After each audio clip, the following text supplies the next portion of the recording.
So, today we'll be talking about the two topics together, which is faith and image worship. So, these are the two topics we are taking from the book, that is, the teachings of Swami Vivekananda ji. So, about faith. Let's start with faith. Swamiji's teachings focuses on the importance and power of faith, especially faith in oneself. Yes, this is a very important line from this topic, wherein Swamiji emphasizes that where you should have faith. So, the first thing he said is to have faith in yourself, not even in the God, but at least have it in yourself. He explains that we can achieve anything if we believe in ourselves, and yes, it's true. The Vedanta teaches that lacking faith in oneself is worse than being an atheist. I hope you understand what is an atheist. Okay, atheist is the one who doesn't believe in God. Okay, and yes, if you do not believe in yourself, then you're, worse than an atheist. That means you're worse than a person who doesn't believe in God. So, not believing in yourself is worse than not believing in God. You can understand how huge importance or how huge, you can say, strength or power is there in this line. That is the Again, let me repeat the line. The Vedanta teaches that lacking faith in oneself is worse than being an atheist. I hope you understand the depth of this line. Now, faith in ourselves removes fear and brings strength, courage, and greatness. Yes, this is what happens when you have faith in yourself. It removes all the fears which are there in you. It helps to bring strength, courage, and greatness. Vivekananda says that many of our problems comes from fear and self-doubt. And yes, once we realize the power within us, we can do great things. And yes, that's true. He emphasizes that even if someone falls to the lowest point, faith can help them to rise again. He urges us to stop thinking of ourselves as weak or unworthy, okay? Because we all have the divine power which is within us. Yes, and that is completely same in each and every being. According to him, all progress in history has come from people who have believed in themselves. He says that losing faith in oneself leads to the losing faith in God too. And yes, as God lives in every soul. Yes, so yes, if you're not, having faith in yourself, that means you're not having faith in God also.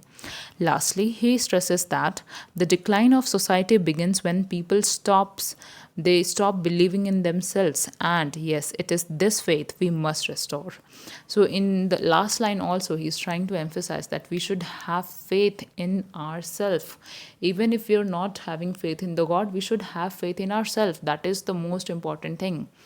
So I hope you've understood about faith. The topic is over now. Next, we'll move on the other topic, which is image worship. Now, what do you think? What is image worship?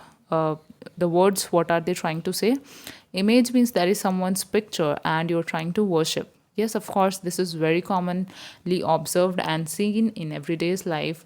Especially in India, there are so many people, yes, they go and visit temples and they worship there, right? So that is called as image worship. Now, Swamiji explains that God is formless and is omnipresent, just like bacteria and viruses. I hope you've learned about bacteria. These are very small microbes, you can say, who are said to be present everywhere. That is, they're omnipresent. And of course, the fungus family, that is also said to be present everywhere. That is, they are omnipresent. And thinking of him with a form can be misleading. Yes, in the first line, Swamiji is trying to say that if you're thinking God with a form, so that can be misleading. However, image worship is not wrong if it helps a person to concentrate and move closer to the divine. Yes, if it is trying to help a person to understand or to realize the divine, then there is no problem in that. It is seen as a necessary growth step in spirituality too. All religions have use symbols or images, or you can say books. They do have it because humans need something to concentrate and to understand the abstract ideas. They need something to be there. Anything, it can be a book or an image Yes. Vivekananda also says, calling others idolaters, that is, people who worship any idea or image, is unfair. You should not, do it. You should not call people as idolaters, that they have an idol, they just follow them. No, that is not correct in complete sense. Why? As even those who reject these, who reject the images or the ideas of worshipping an image, they still attach to some other forms. Maybe it is a book or maybe it is a ritual. In each and every religion, if you see, people are attached to any one form. At least they, they follow a book or they follow an image, right? In Muslims, you must have seen, in case of Islam, they follow the book called Bible or the Quran. And in case of Hindu, they follow, of course, Gita is there, Mahabharata, yes, they are there, the scriptures, the Vedas, but they also do the image worship. So that is not completely wrong in its own sense, according to the perspective of Swamiji, is what we are trying to understand the points. He explains that idolatry becomes harmful when people, you can say, when people have blind superstition over it, and they also fight on the basis of that, on the basis of the image worship, you can say, or the books that they are having, the book that they believe on. People should not fight on that. If it is helping people to understand the divinity, then that's fine. But if they are fighting over it, then that is not correct. Worship through images is only a starting point, we can say. The ultimate goal is to go beyond the form and realize the God within. Again, you can see the same line has came, right? To realize the God within. Even personal attachments to images or saints, or you can say the rituals, is a stage in a spiritual journey. Okay, that is considered as a stage, but not the, you can say, the ultimate goal. It's not the ultimate goal. Even if you talk about the image worship or following a book or a prophet or whatever it is you're following, that is said to be a stage towards the spirituality. It's not the complete truth or not the final, you can say, stage. Yes. Right. Now he urges people to, recognize the inner essence of all religions and not to be stuck in superficial practices.